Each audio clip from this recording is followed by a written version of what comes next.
eye cancer. There are fewer than 2,000 cases in the US each year.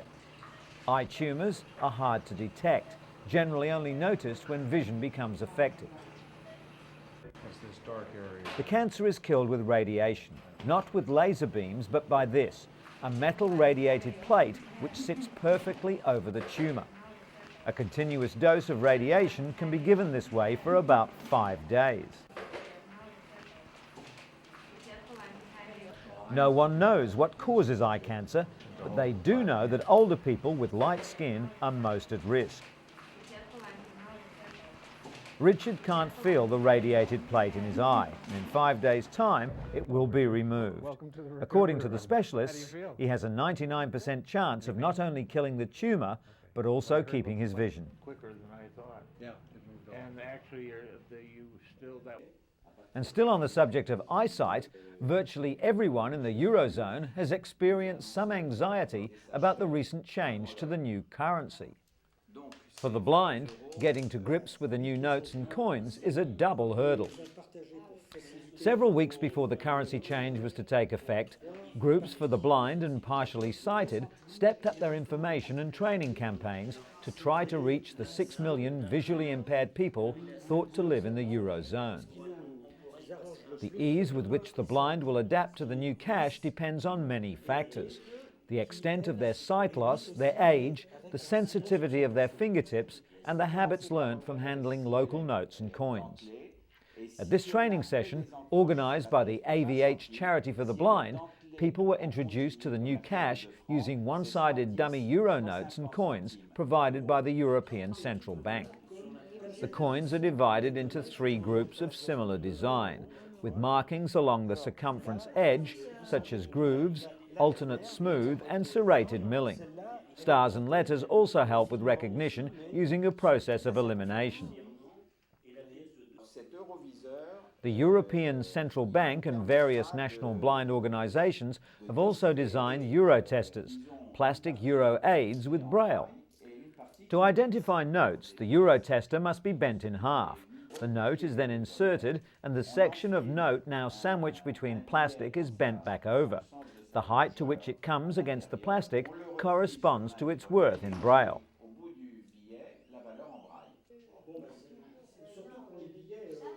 Coins, on the other hand, are inserted into a narrowing groove. Their corresponding value is marked in braille at the point where they come to a stop. The notes are all different colours. They use large print for the denomination, and the position of the metal foil also differs. The European Blind Union also advises the use of wallets with several sections for notes and coins as an invaluable tool for blind people. This should reduce the initial confusion until people have had a chance to get used to the new currency.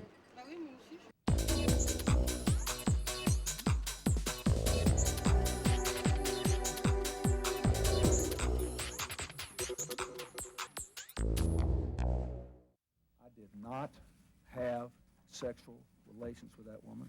Lies. Miss Lewinsky. Sometimes they can take months of investigation and millions of dollars to uncover. But cutting-edge technology from the Mayo Clinic may finally take the mystery out of deceit. According to doctors, when someone lies, there's a sudden warming around the eyes.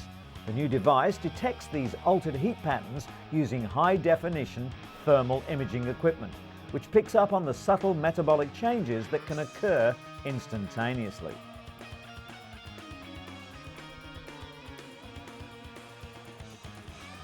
Clinical trials using a mock crime scenario correctly detected lying 83% of the time. The next step is to develop even smaller cameras and determine if they are as accurate. Scientists at the Mayo Clinic believe that in time, their lie detector will have many practical applications in the security and law enforcement industry, such as at airports and border checkpoints. In theory, blood should rush to the eye area of liars like mini uncontrollable hot flushes, while the innocent remain coolly and calmly unaffected.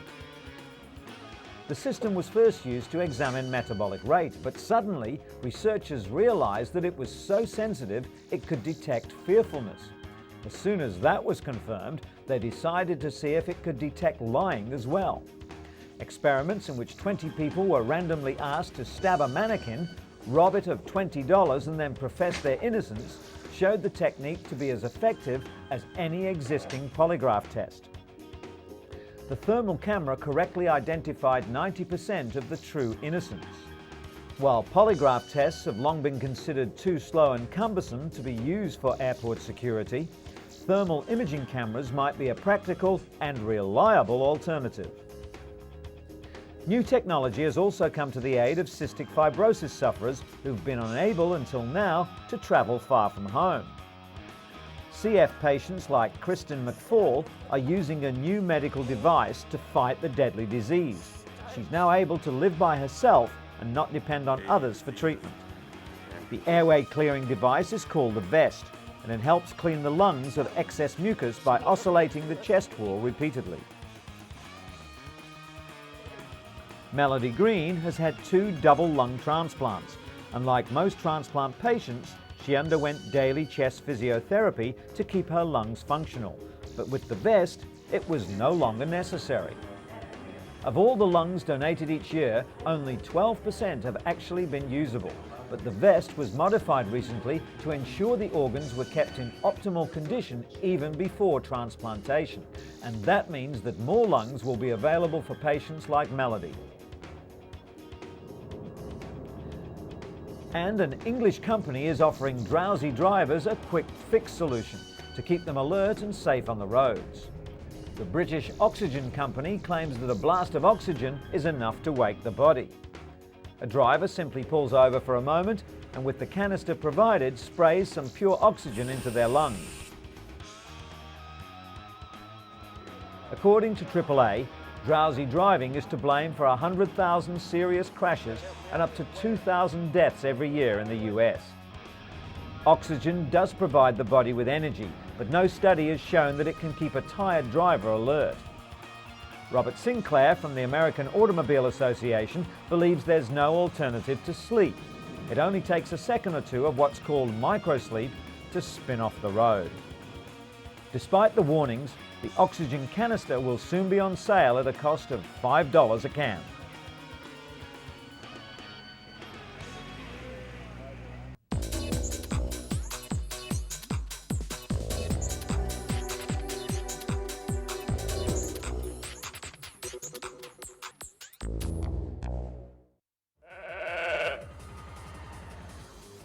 Five and a half years after becoming the world's first cloned sheep, researchers report that Dolly has developed arthritis, raising fears that the cloning process may have given her a genetic defect. According to Professor Ian Wilmot of Scotland's Roslin Institute, Dolly developed arthritis in her left hind leg at an unusually young age. In 1996, Dolly was cloned from a cell taken from an adult animal. Some scientists speculate that because Dolly was cloned using genetic material from a 6-year-old ewe, her genetic age might be closer to 11. Many animal rights advocates condemn cloning. They believe it's dangerous and unethical, regardless of the methodology. Since Dolly's debut, researchers around the world have cloned several other animals, including cows, and within 2 years hope to produce the world's first allergen-free cats. PPL, the company responsible for creating Dolly, has enjoyed continued success as well. Their cloned piglets represent a major step towards producing animal organs and cells for use in human transplants. The so-called knockout pigs have their alpha-1,3-galactosyl transferase gene inactivated. The gene normally leads the human immune system to reject pig organs within minutes.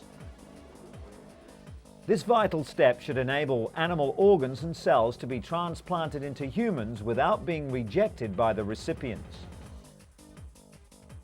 Cloning of the animals took place in the lab, following which the fertilized eggs were put back inside the mother pig, who gave birth to 5 healthy piglets. According to the Scottish-based firm, pigs are the preferred species for xenotransplantation, the transfer of cells or organs from one species to another on both scientific and ethical grounds. The world's first knockout pigs have been confirmed through DNA tests to have one of their 2 copies of the gene inactivated. The potential benefit they offer is immeasurable, as countless patients who would have died while waiting for human organs to become available can now be saved. In related news, US President George W. Bush reiterated that human life should not be destroyed for the purpose of embryonic stem cell research, after hearing that scientists in Massachusetts created the first cloned human embryos. The groundbreaking experiment proves that a single cell taken from a human adult can be coaxed into a healthy young embryo. However, the medical advance raises ethical concerns because it requires the creation of human embryos solely for the purpose of destroying them. Researchers at Advanced Cell Technology also cloned several healthy cows, using the same cloning process to create the 6-celled embryos. The scientists say their intention is not to create cloned human beings, but to develop immune-compatible cells to treat degenerative diseases. Although in August, President Bush announced he would allow limited funding for several already existing stem cell lines, some members of Congress warned they will work to prevent further research studies in the US altogether.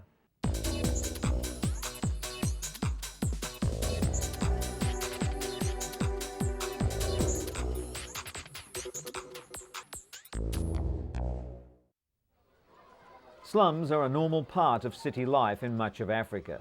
In Kenya's capital, Nairobi, some 3 million people, nearly 60% of the city, live in the slums. The biggest slum, Kibera, is one of the largest in sub-Saharan Africa, with an estimated population of 700,000. Lack of drainage or any proper sewer system creates numerous sanitation problems. Almost all toilets are pit latrines, not much more than a hole in the ground, used by as many as 10,000 people. While the women do their best to keep the outhouses clean, the waste ends up in the gaping sewers, leaving disease to stalk the local population. Filthy sewer water is then pumped directly into nearby streams, spreading disease to other communities along the river.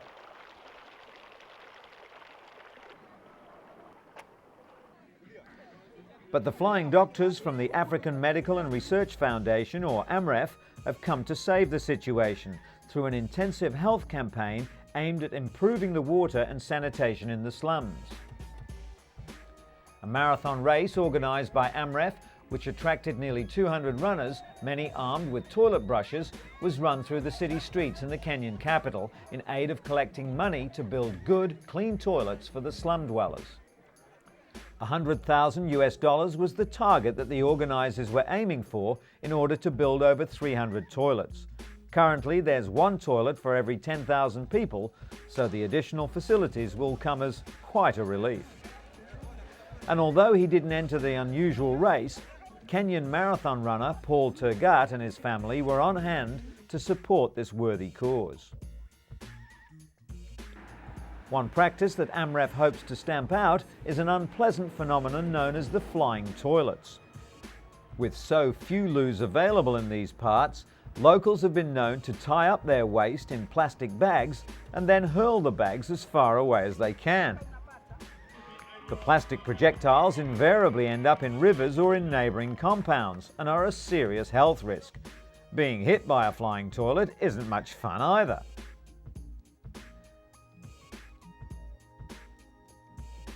Race winner 20-year-old John Cutio told the crowd that he too comes from Kibera and will benefit as much as anyone from the day's event.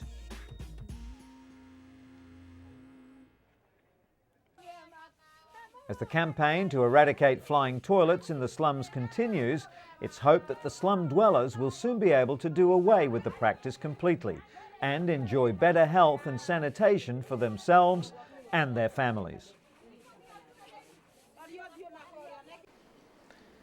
And while we're on the subject, some 200 delegates from Asia, Europe and North America took their seats recently at the World Toilet Summit in Singapore. It's something people use every day, but organisers hope to bring the taboo topic out of the water closet by swapping ideas on design, public education and sanitation. Wash your hands and always flush was the message from a mime troupe that kicked off the event with a graphic but silent demonstration of the good, the bad and the ugly in the bathroom.